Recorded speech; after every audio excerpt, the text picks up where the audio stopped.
Welcome to our live stream. My name is Mark, and I'm your host for this show. And I'm not gonna sing because where we are avoiding copyright strikes. But rather, I'll be waiting until someone tunes in and maybe wanna chat with me.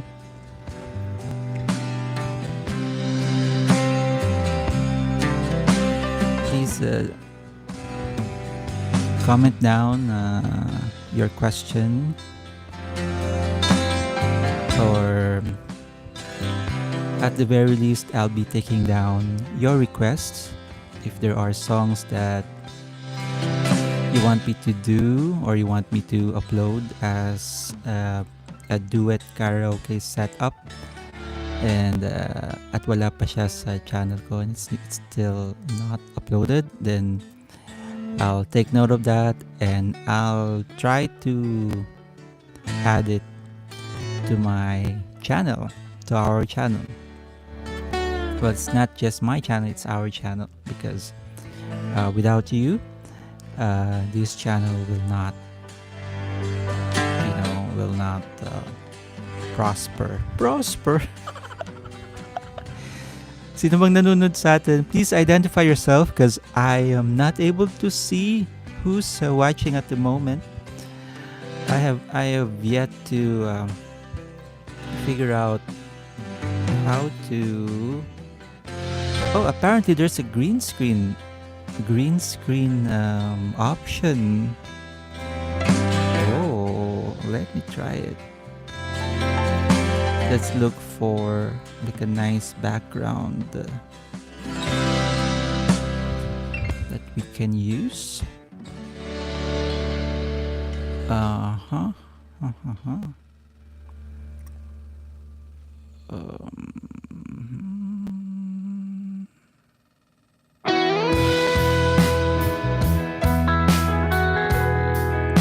Just give me a moment.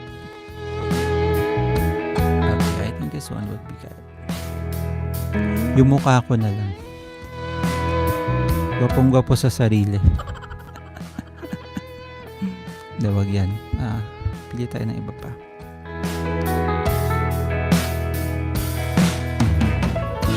Yan na lang. Para nakatalikod. Hindi kayo maumay sa aking mukha.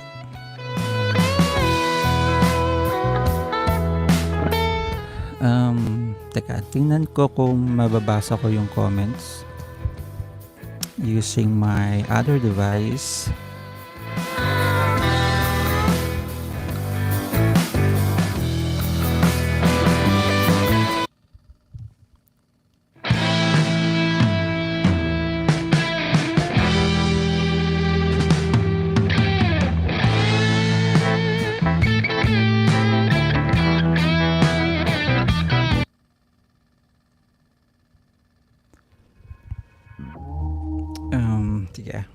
Let me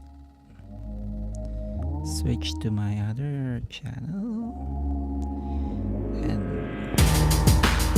ayan. There's one watching. Ayun, dalawa na. Kasama na ako.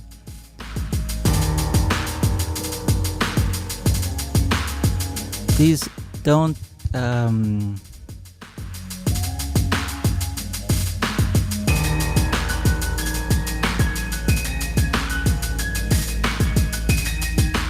Uy, tatlo na. Hello.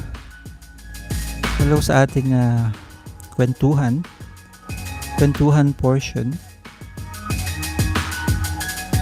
Sana kayo ay magstay.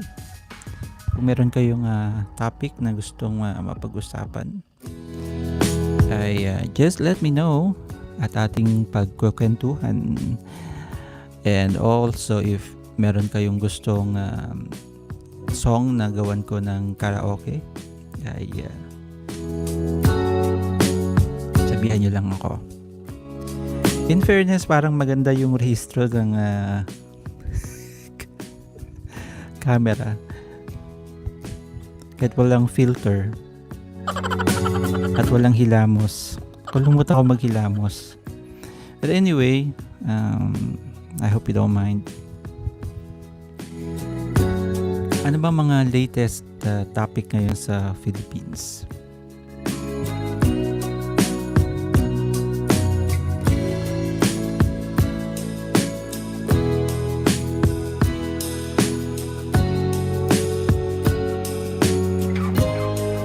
Tanungin natin si Google.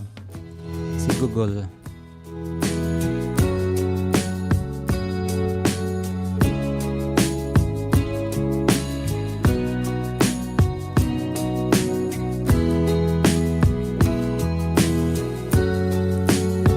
Tayo sa philstar.com kasi yun yung parang lifestyle arm ng Philippine Star. Huwag tayo doon sa politics kasi medyo heavy ang topic.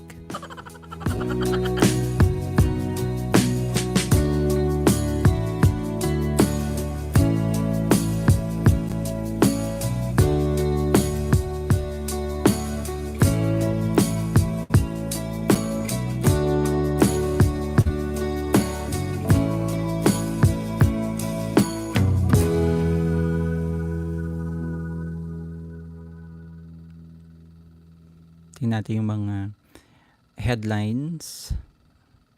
If you are doing headlines, then maybe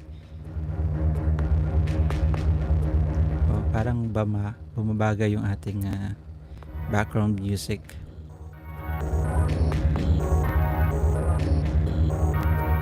Better Philippines Internet Access Sought. Yan ang pinaka-headline for today. Later, Representative Martin Romualdez yesterday vowed to help improve internet access nationwide.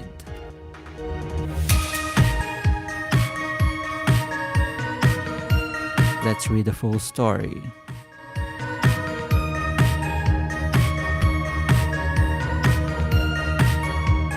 Later, Representative Martin Romualdez yesterday vowed to help improve internet access nationwide. Romualdez said he will ensure that the 2026 national budget provides adequate support for digital infrastructure projects. These projects include the Middle Mile Network, GovNet, and Free Public Internet Access Program of the Department of Information and Communications Technology. Connectivity should not depend on where you live. Every barangay, from the center of the city to the farthest island, deserves access to reliable internet, he said. Launching the National Fiber Backbone Project's Phases 2 and 3 in Palo Leyte is a major step toward giving households access to fast and reliable internet, he said. The project aims to connect about 1,000 government offices and 20 provinces, benefiting 17 million Filipinos, including 1.39 million unique users. Romualdez joined President Marcos and others at the launch event at the Tropics at MacArthur Park Hotel in Palo. Marcos also launched the free public Wi-Fi at MacArthur Landing Memorial National Park in Palo. Yun na yung last. So, anong masasabi nyo dito mga kachuchu? Better Philippines Internet Access Sought. Kasi mahalagang mag-improve yung internet access sa ating bansa, being tayo yung pinakamalakas mag-consume ng or gumamit ng internet, diba? Whether while consuming media or creating content, tayo yung pinakamalakas gumamit. And at this time,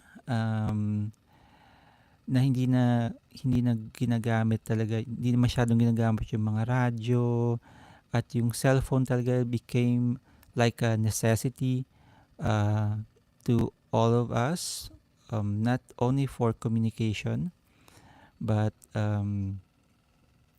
it has become really a part of our lives. Kaya for us to get the full benefit of owning a phone, a smartphone, maganda na mag-improve ang internet access sa atin. And para mas mainganyo natin yung mga turista dito magpunta, and they're able to share yung experiences nila in real time. Diba? Yun ang objective.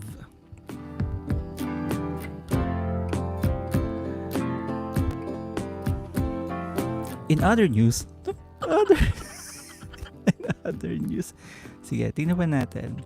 So, yun nga, unang parang yung pilot launch ng program na to ay ginanap sa Leyte, sa Palo, Leyte. Doon na nakakatawa na kasi Palo, Leyte, para mas maraming mag-follow. Kaya, yun.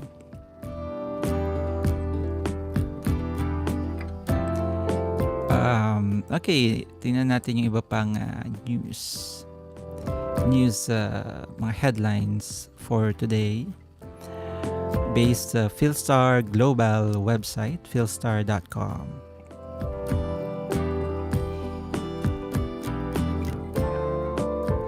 Yan, sa usapang politics naman, trending ngayon ang Makati to get control of subway project. Yan ang sinabi ni Mayor Abby Binay. Basahin natin ang buong artikulo. Makati to get control of subway project. Abby. Full control of the Makati subway project is set to be transferred to the city government, former Mayor Abby Binay said over the weekend. Resolution of proceeding with the Singapore International Arbitration Center, or SIAC, will grant the City of Makati ownership of Makati City Subway Incorporated, so MCSI, with a net value of 1.6 billion, free of liabilities and including land assets. About $160 million will be paid by Makati to its public-private partner for actual investment made on the subway project, as determined by independent auditing firm PricewaterhouseCoopers. It's a win for Makati, Binay said. It will end years of legal uncertainty and positions Makati to drive the subway project forward on its own terms.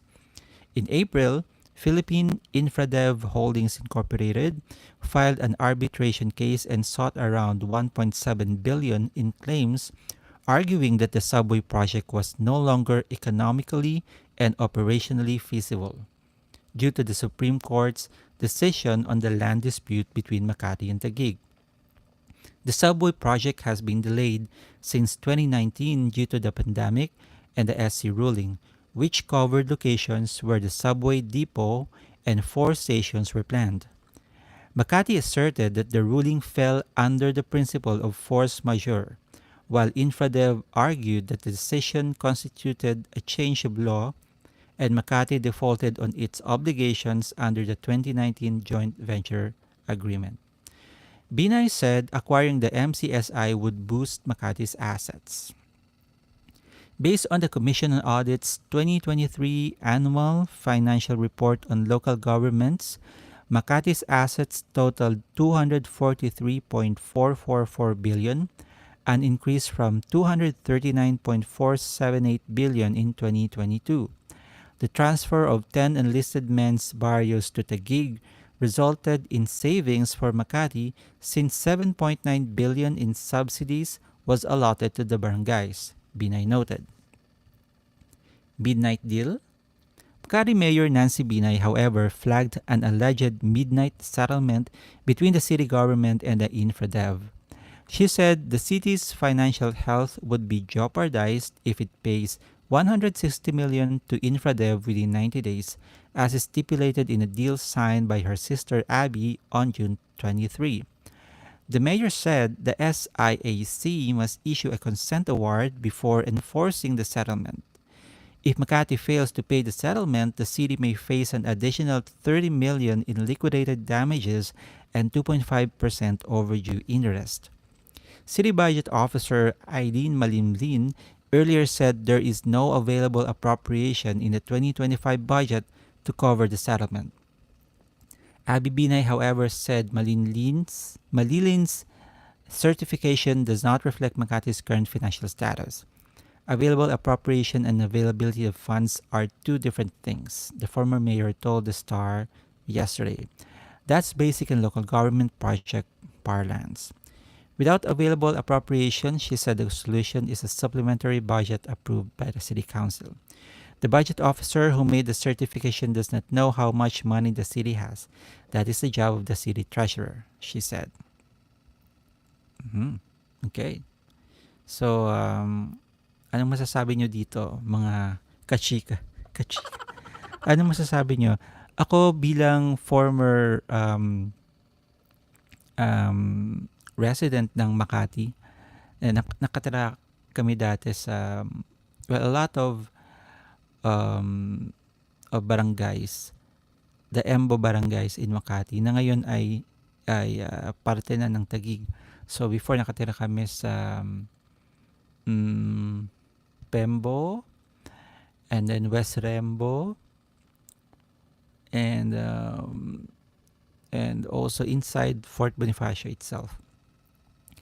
And nilungkot ako nung naging parte ng Taguig ang mga Embo barangays. Kasi ang laki talaga ng mga nakukuha ng Makati citizens or residents from the government.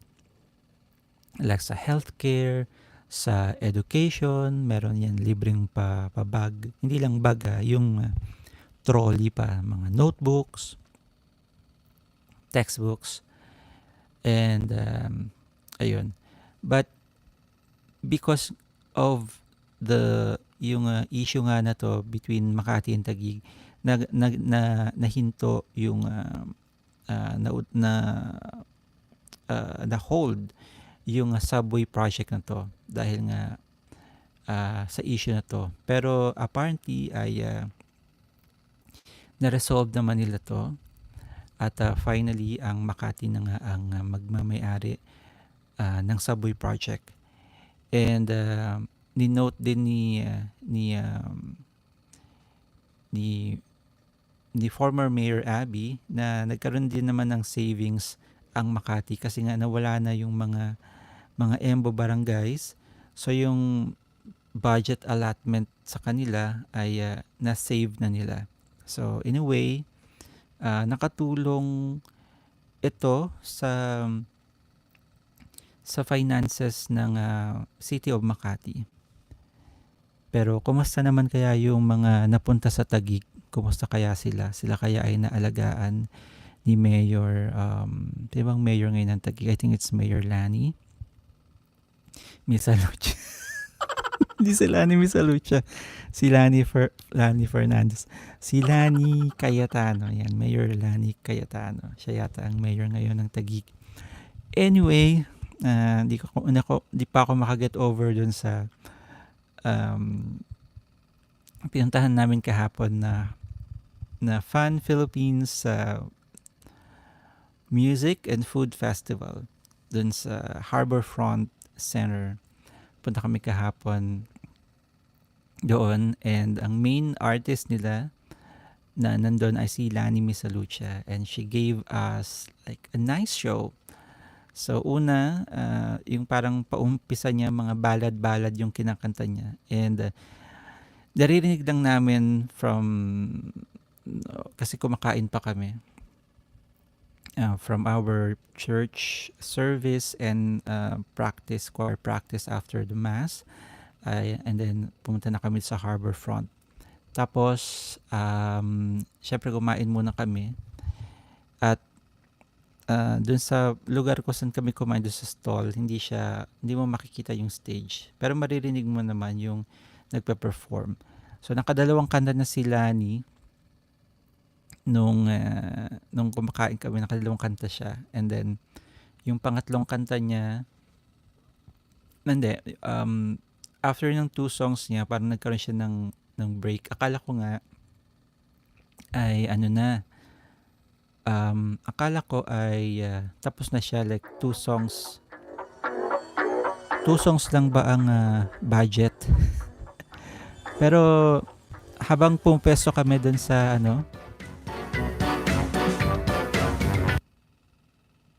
habang pumepesto kami doon sa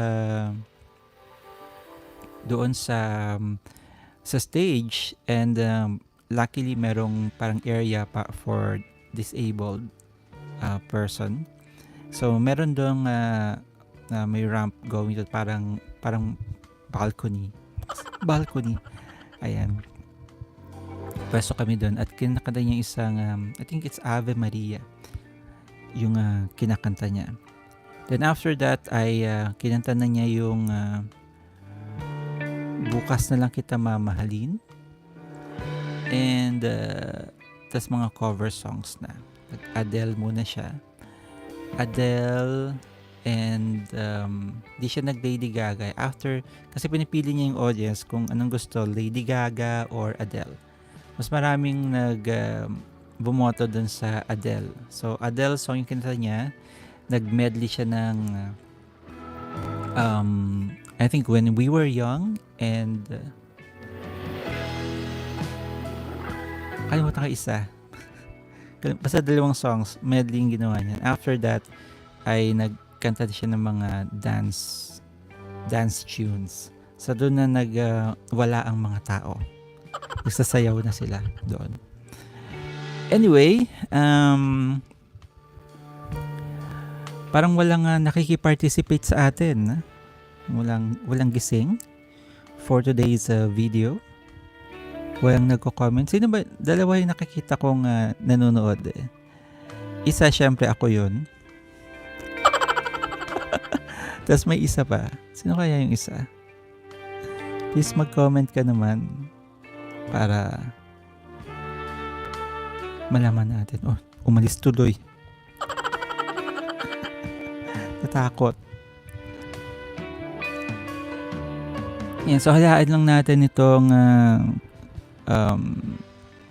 live stream na to sa ating kasi pangdagdag din naman ito. Naka 23 minutes na tayo.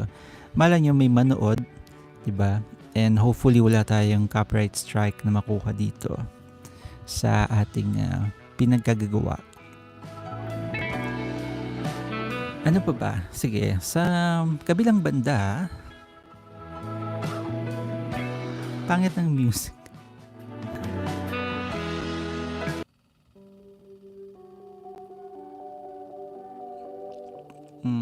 Yeah, ano pa ba yung mga kwento ni Philippine Star?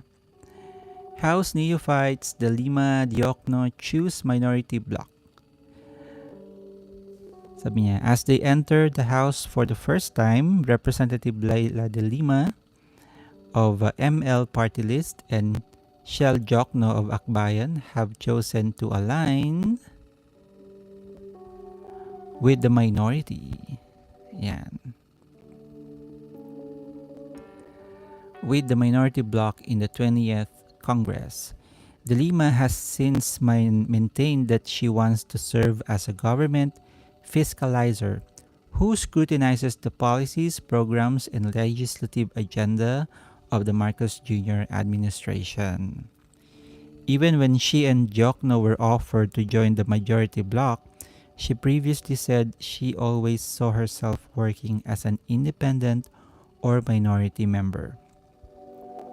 Ang pinag-usapan is that definitely, as the majority bloc, we will be fiscalizers, she said in an ambush interview on Monday, July 7. Yan, so minority bloc. Actually, inasahan ko na rin naman yan na sa majority sila. Minority, sorry.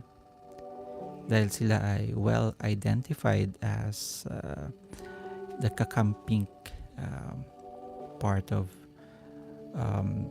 VP Lenny's party. Although they're like, I think they run as independent, pero andun pa rin syempre the spirit of the Kakamping movement. Movement. Ayan. In other news naman, firearm facility explosion in Marikina injures 3 workers. So nagkaroon ng explosion at a firearm and ammunition manufacturing facility in Marikina, injuring 3 men on Monday afternoon. Yan. Nagtiran kami sa Marikina for a while, kaya malapit sa akin ang balitang ito. Malapit!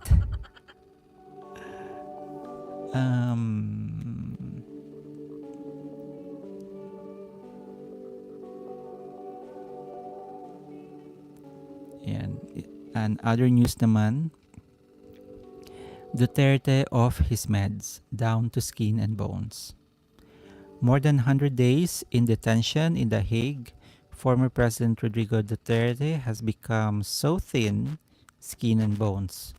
Butot balat na lang daw ang former president. Hindi na ba siya umiinom ng mga gamot niya? Yun ang pagkasabi sa headline. Unlike in the picture, his former wife Elizabeth Zimmerman said on video posted on Facebook, I asked him about the food and he said it was still the same. At least he said he is no longer taking any meds. Hindi na siya, kala ko hindi na siya umiinom kasi ayaw na niya. But that's a good news though. He is healthy, but he is an old man. He walks slowly, Zimmerman said in a video recording on an interview posted on Alvin and Tourism Facebook. So, yan, buti binasa natin. Akala ko parang ano na siya na, ayoko nang uminom ng gamot, ganyan-ganyan. Hindi naman pala. Kaya mahalaga talaga na basahin mo yung buong detalye, no? Then just don't rely on captions, on headlines kasi they could be misleading, or hindi man siya misleading ay ambiguous and open to a lot of interpretation. And like tulad nito, akala ko Duterte off his meds. Ibig sabihin ay ayaw na niyang maggamot, pero yun pala ay hindi na siya. Wala na siyang gamot. Another interesting article or news is Marcos to study divorce, political dynasty bills. It was 4 days ago actually, pero basahin natin. Marcos to study divorce, political dynasty bills. President Marcos will study the bills seeking to legalize divorce, prohibit political dynasties, and regulate minors' internet use, Malacanang said yesterday, as lawmakers filed their priority measures during the first week of the 20th Congress. Presidential Communications Undersecretary Claire Castro said Marcos has not expressed his stance on the measures, but gave an assurance that the president would support those that are beneficial to the nation. On the divorce bill, Castro said the president has to see first the provisions of the measure, noting that even the church allows annulment if a couple can no longer stay together. Let us see if it is good for the people, but it would be better, and that is also what the president wants. If we strengthen the good relations among couples and resolve their problems, not only for their sake but also for their children, she said. Ayun. With regard to the bill seeking to regulate minors' use of the internet to safeguard their mental health, Castro said the president would be back if it is advantageous to the youth. Castro said the president would back it if it is advantageous to the as senators asked for Marcos's position on the anti-political bill. Castro said, parang mali yun. Hindi dapat asked. Dapat asked. Diba? Kinorek. Sabi niya kasi Marcos's asked for Marcos's position on the anti-political dynasty bill. Castro said it would depend on the provisions of the measure. So dapat AS, yun ang ginamit. Tulad nito yung next na paragraph, sabi niya, as senators resumed their filing of priority pieces of legislation as the 20th Congress kicked off, Senator J.V. Ejercito got the covered spot of Senate Bill No. 1 in his proposal to restore the state insurer Philippine Health Insurance Corporation's 74.4 billion subsidy that was defunded in this year's budget. Ayan. So yun po ang mga maiinit na balita sa ating bansa sa mga panahong ito. Maraming salamat sa inyong pakikinig. At sana isamahan niyo ako sa susunod pang episode ng ating programa. Wala muna tayong kanta-kanta para iwas tayo sa copyright. Muli, ito ang inyong lingkod, Marky. And don't forget to like, share, subscribe to our channel. And please comment down your request kung meron kayong request. And if you have some topics na gusto nyong pag-usapan natin, just let me know at atin pong paghahandaan ang topic na yan. Hanggang sa muli, bye-bye!